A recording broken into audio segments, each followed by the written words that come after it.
Thank you. शुरू कर लें, मैंने थोड़ा आप काफ़ी देर प्रतीक्षा में रहे हैं, इसके लिए मैं क्षमा प्रार्थी हूं, क्योंकि आज हमारे सभी मंत्रिमंडल के सभी सदस्यों ने अपना पदभार ग्रहण किया है। इसके लिए मैं सभी को बधाई भी देता हूं। साथियों, सीधा ही बात के ऊपर आ जाते हैं। मैं सभी पत्रकार एवं छायाकार मित्रों का धन्यवाद करता हूं। आज मैंने प्रातः जब अपने कार्यालय के अंदर में आया और सबसे पहले जो मेरे साइन हुए हैं फाइल पर, वो प्रदेश में जो किडनी के पेशेंट हैं, जो हमने अपने संकल्प पत्र के अंदर भी ये संकल्प लिया कि हमारी सरकार आएगी और हम जो किडनी के पेशेंट हैं उनका इलाज हरियाणा के सभी सरकारी हॉस्पिटल में फ्री। तो आज उस फाइल के ऊपर साइन किए हैं, क्योंकि डायलिसिस एक इस प्रकार की बीमारी है कि व्यक्ति को एक डायलिसिस कराने में लगभग 2500 रुपये का खर्चा उसका आता है। महीने में कोई 4 भी कराता है, 6 भी कराता है, 7 भी कराता है, लगभग 20 से 25 हज़ार रुपये महीने का उसका खर्चा वो आता है। अब ये सारा का सारा खर्चा हरियाणा सरकार तुरंत प्रभाव से वो लागू हो गया है। हरियाणा प्रदेश के किसी भी हॉस्पिटल में अब व्यक्ति को ये खर्च नहीं उठाना पड़ेगा। हरियाणा सरकार इस खर्च को वहन करेगी। ये मैंने सबसे पहले निर्णय लिया है। और उसके तुरंत बाद हमारी कैबिनेट की बैठक थी। हमारी ये भारतीय जनता पार्टी की तीसरे टर्म की सरकार, लगातार मैं हरियाणा प्रदेश के जन का दिल से आभार व्यक्त करता हूं कि उन्होंने तीसरे टर्म के अंदर बड़े मैंडेट के साथ, बड़े बहुमत के साथ तीसरी बार मोदी जी की नीतियों के ऊपर मुहर लगाई है।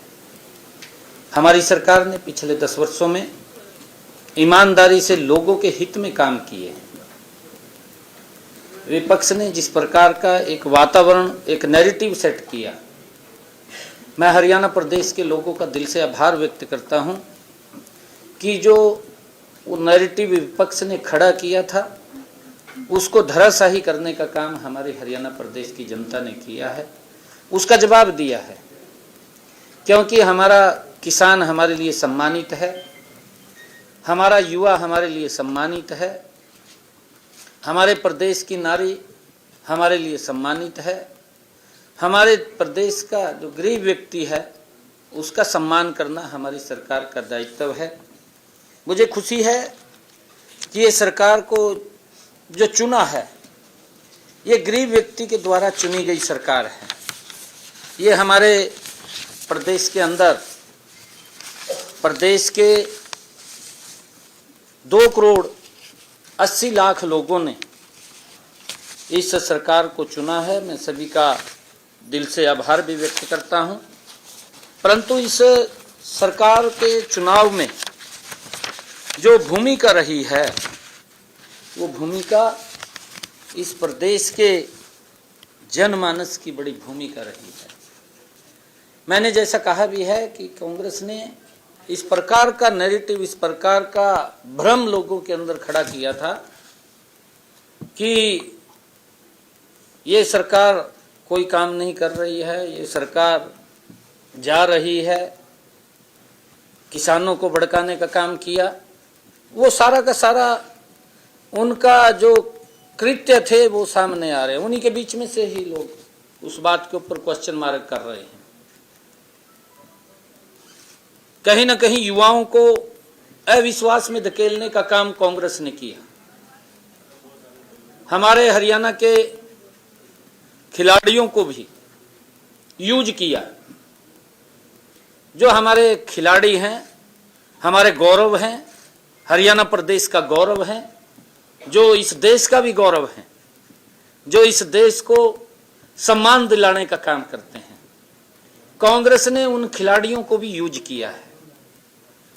किसान को भी कांग्रेस पार्टी ने भ्रामक स्थिति के अंदर डालने का काम किया है।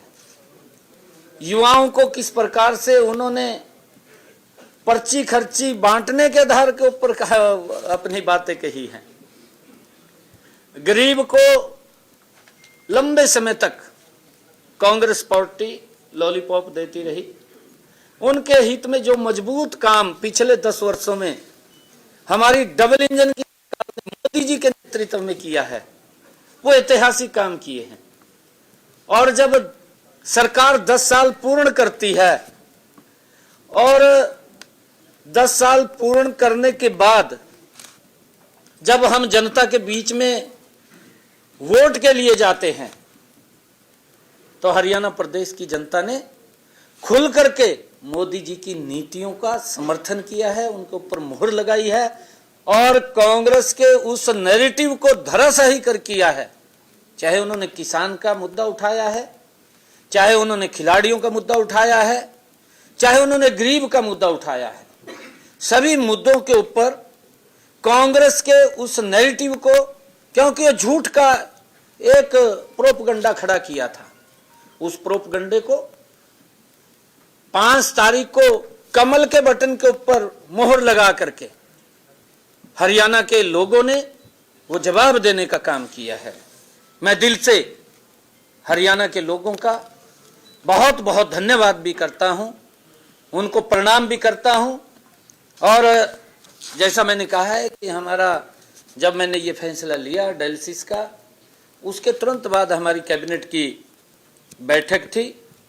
कैबिनेट की बैठक के अंदर, ये पहली हमारी कैबिनेट की बैठक थी, माननीय सुप्रीम कोर्ट के उस फैसले का हमारी कैबिनेट ने वो सम्मान किया है।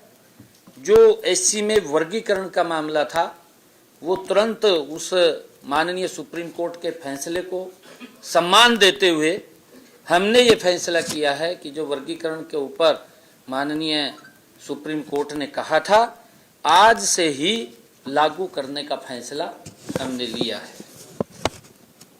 हमने जो हरियाणा प्रदेश के अंदर प्रोक्योरमेंट धान की चल रही है, उसके ऊपर भी हमने पूरा रिव्यू किया है। और मैं बताना चाहता हूं कि अब तक हमारे हरियाणा प्रदेश के अंदर जो प्रोक्योरमेंट हुआ है, बैठक में ये व्यापक चर्चा हुई है कि अन्नदाता की फसल का एक एक दाना एमएसपी के ऊपर खरीदने का काम हमारी सरकार करेगी। प्रतिबद्ध है, हम एक एक दाना खरीदने के लिए प्रतिबद्ध हैं। हमने ये कहा है कि 17% से नमी धान के हर दाने को खरीदने का काम एमएसपी के ऊपर हमारी सरकार कर रही है। कोई भी ऐसा किसान, हमने ये आदेश आज दिए हैं कि 17 मॉइस्चराइजर से कम, 17 या 17 से कम कोई भी ढेरी मंडी में दिखाई नहीं देगी, उसको हर रोज परचेज करने का काम किया जाएगा। अगर उसके अंदर नमी ज़्यादा है तो नमी ज़्यादा के लिए उसका थोड़ा वेट करना पड़ेगा। और इस चालू खरीफ सीजन के अंदर 17 अक्टूबर तक मंडियों में हमारे हरियाणा प्रदेश के अंदर कुल 27,45,128 मीट्रिक टन धान की आवक हुई है। और इसमें से हमने 23,21,682 मीट्रिक टन धान की खरीद एमएसपी पर की है। अब तक 11,50,673 मीट्रिक टन का उठान भी हुआ है, लगातार उठान भी चल रहा है, क्योंकि आजकल मशीनी युग है। मशीनी युग के कारण, क्योंकि पहले तो एक एक महीने का सीजन होता था और अब मशीनी युग के कारण किसान कंपाइन खेत में लगाता है, 1 घंटे के अंदर मंडी में पहुंचा देता है। तो दबाव तो आता है, उस दबाव को भी हम सहन कर रहे हैं और धीरे धीरे करके उसके ऊपर काबू पा लिया जाएगा। मैं फिर इस बात को दोहरा रहा हूं, हरियाणा प्रदेश के किसानों को मैं स्पष्ट रूप से ये आग्रह करना चाहूंगा कि एक एक दाना एमएसपी पर खरीदा जाएगा, कोई किंतु परंतु नहीं है। हमारी सरकार ये किसान हितैषी सरकार है, किसान के हित में कदम उठाने वाली सरकार है। और हम, क्योंकि कई बार जैसे दबाव आता है, उस दबाव को किसान भी हमारा समझ रहा है, हम भी समझ रहे हैं, क्योंकि एकदम पूरा दबाव बनता है। फिर जहां जगह किसान को मिलती है धान वहां डाल देता है, क्योंकि काफी संख्या में आता है, परंतु उसको हम धीरे धीरे करके काबू पा रहे हैं। इस बात को सभी समझ रहे हैं। मुझे ये भी बताते हुए आपके माध्यम से कि हमने अब तक किसानों के खाते में धान की खरीद के 3056 करोड़ रुपए उनके खाते के अंदर सीधा पहुंचाने का काम हमारी सरकार ने किया है। और चालू जो खरीफ की सीजन 17 अक्टूबर तक मंडियों में जो हमारा बाजरे की खरीद थी, क्योंकि बाजरे की भी ही खरीद चल रही है, अब तक हमने 3,44,000 मीट्रिक टन बाजरे की आवक मंडियों के अंदर आई है। इसमें से 2,70,983 मीट्रिक टन बाजरे की खरीद की जा चुकी है। अब तक 93,964 मीट्रिक टन बाजरे का उठान भी कर लिया गया है। अब तक किसानों के खाते में बाजरे की खरीद का पैसा 331 करोड़ रुपए भी डाला जा चुका है। मुझे ये बताते हुए आपके बीच में कि इसी प्रकार हर क्षेत्र और हर वर्ग की जरूरतों के अनुसार नए निर्णय लिए जाएंगे और जो योजनाएं व कार्यक्रम पहले से चल रहे हैं उन्हें भी नॉन स्टॉप आगे बढ़ाने का कार्य गति से किया जाएगा। ये हमारी सरकार का संकल्प है। हमारी सरकार को जिस उम्मीद के साथ यह जनसेवा की जिम्मेवारी सौंपी गई है, हम उस पर खरा उतरने का भरसक प्रयास करेंगे। माननीय प्रधानमंत्री नरेंद्र मोदी जी का मार्गदर्शन, उसकी गारंटी और सुशासन हमारी सरकार का मूल मंत्र होगा। मुझे पूर्ण विश्वास है कि विकसित भारत के संकल्प में हरियाणा की भूमिका और अधिक महत्वपूर्ण होगी। सब वर्गों का हित सुरक्षित रखने वाली नीतियां और कार्यक्रम मुझे विरासत में मिले हैं। मैं सभी हरियाणा वासियों को अपना परिवार मानते हुए हरियाणा में खुशहाली के और नए रंग भरने के लिए कृत संकल्प हूं। शासन प्रशासन के कार्यों में हमारे लिए श्री रामचरितमानस में लिखी गई यह चौपाई आदर्श होगी। दैहिक दैवकी भौतिक तापा, दैहिक दैवकी भौतिक तापा, राम राज्य काहूं नाही व्यापा।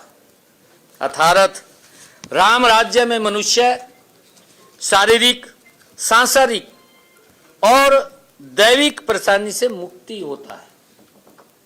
हमने आज, जैसा मैंने कहा है कि हमने एक बड़ा फैसला जो किडनी का लिया है, उसके स्वास्थ्य को ध्यान में रखते हुए उसके अंदर देखिए लगभग काफ़ी लोग हैं, क्योंकि जब मैं सांसद था मेरे पास लोग आते थे और ये बात बोलते थे कि सांसद जी आप डॉक्टर को फ़ोन कर दें, मेरा इलाज फ्री में हो जाएगा। मतलब काफ़ी उसके अंदर 20,000 के करीब में हरियाणा प्रदेश। हाँ जी।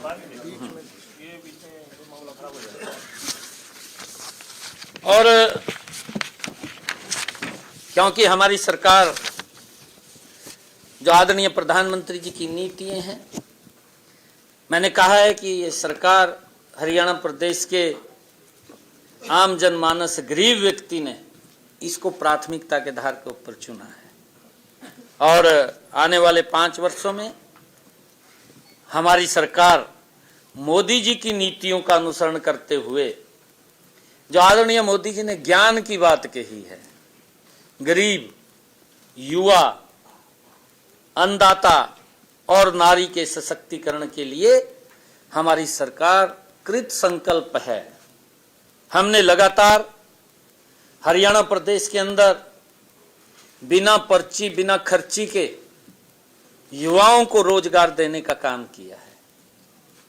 मैंने ये भी चुनाव चलते समय में संकल्प लिया था, क्योंकि जब मुझे ये जिम्मेवारी पीछे मिली थी, आदरणीय मोदी जी, आदरणीय नड्डा जी, आदरणीय अमित शाह जी, आदरणीय ठाकुर राजनाथ सिंह जी, आदरणीय मनोहर लाल जी, जिन्होंने मुझे एक विश्वास करके ये पद की जिम्मेवारी दी थी, मैंने तब कहा था कि मैं हरियाणा में 50,000 नौकरियां दूंगा। मैंने लगभग पूरा प्रयास करके 15,000 युवाओं को अपॉइंटमेंट, ज्वाइनिंग लेटर दिया। 25,000 के हमारे रिजल्ट तैयार थे। और वो प्रक्रिया ये नहीं थी कि इलेक्शन को देख करके वो तुरंत की थी, वो सतत प्रक्रिया थी, वो चल रही थी, क्योंकि उसके अंदर रिजल्ट तैयार हो रहे थे, रिजल्ट निकल रहे थे, युवाओं को सम्मान मिल रहा था, बिना पर्ची, बिना खर्ची के मिल रहा था। परंतु जो कांग्रेस युवाओं के हित की बात करती थी, क्योंकि उसने कभी की तो है नहीं है, कभी युवाओं के हित में तो सोचा नहीं है कांग्रेस ने। अगर वो सोचती है, इसको भी बिजनेस के रूप में देखती थी, भी सरकारी नौकरी के अंदर क्या मिलेगा क्या नहीं मिलेगा, उसको बिजनेस के रूप में देखती थी, भी एक नौकरी के पीछे मुझे कितना लाभ होगा, ये इसको लेकर के वो सोचते थे। परंतु पहली बार हमारी सरकार ने हरियाणा के अंदर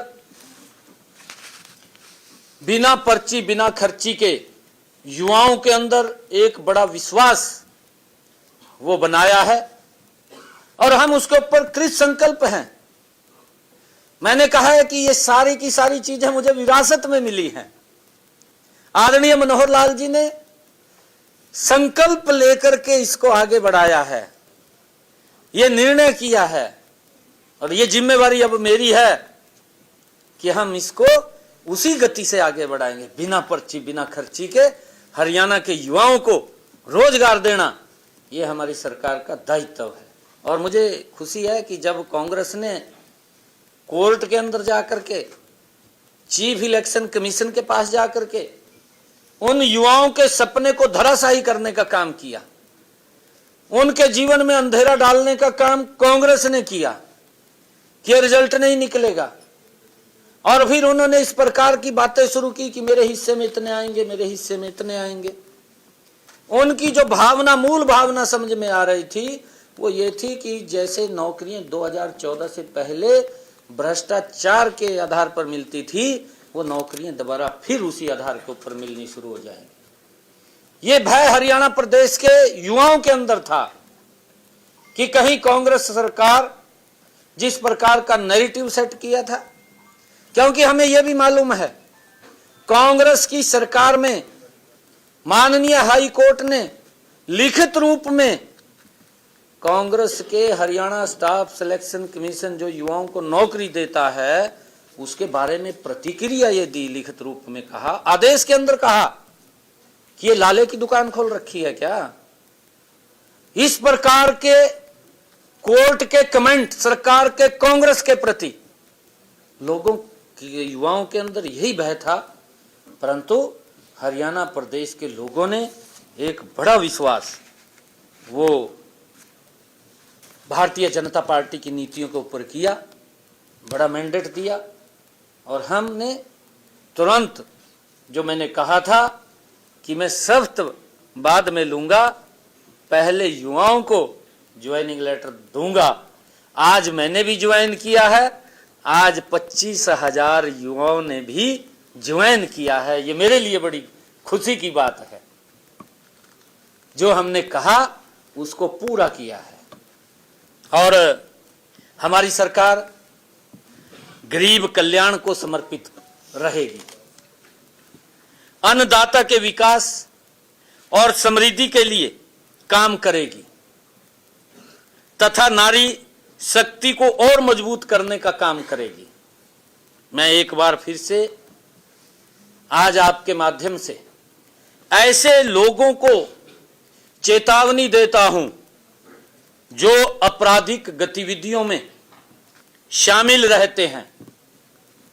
वे या तो प्रदेश छोड़ दें या फिर सुधार कर लें, नहीं तो सुधार हम कर देंगे। पहले भी कहा था सुधार कर देंगे। मैं ये स्पष्ट रूप से आज आपके माध्यम से ऐसे लोगों को चेतावनी दे रहा हूं, क्योंकि हमारी सरकार का कमिटमेंट है, हमारी सरकार का संकल्प है कि हर व्यक्ति को की रक्षा सुरक्षा वो आगे बढ़े। ये हमारी भावना है। गति से प्रदेश विकास की ऊंचाइयों के ऊपर जाए, उसको लेकर के हम काम कर रहे हैं। मैं आप सबका धन्यवाद करता हूं, क्योंकि अभी मैंने कहीं जाना है और क्वेश्चन शायद मैं ना लिख पाऊँ। पहले तो आपको शुभकामनाएं। Thank you. सवाल कि अभी जो एग्रीकल्चर डिपार्टमेंट का एक नोटिफिकेशन आया है कि पराली अगर कोई भी किसान जलाएगा तो 2 सीजन तक उसकी फसल नहीं खरीदी जाएगी। FIR भी लॉन्च नहीं, ऐसा कोई वो नहीं है। हमने कहा है हमारा हरियाणा का किसान बहुत ही प्रबुद्ध जन है और मैं तो हरियाणा के किसानों को बधाई भी देता हूं। इसलिए बधाई देता हूं कि माननीय सुप्रीम कोर्ट ने हमारे किसानों की प्रशंसा की है और मैंने आज भी इस बात को कहा है कि हमारे किसान अगर कोई पराली जलाता है उसको समझाएं। अगर कोई भी इंस्ट्रूमेंट की आवश्यकता है, सब्सिडी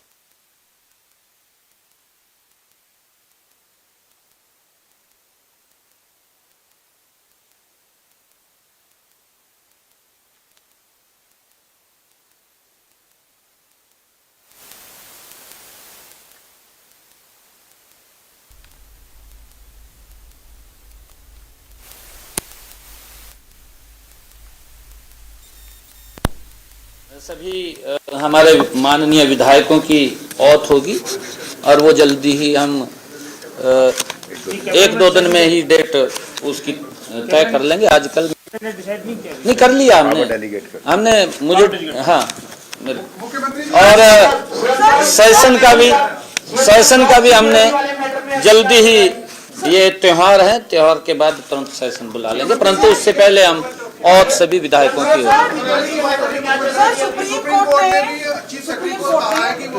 जाएंगे।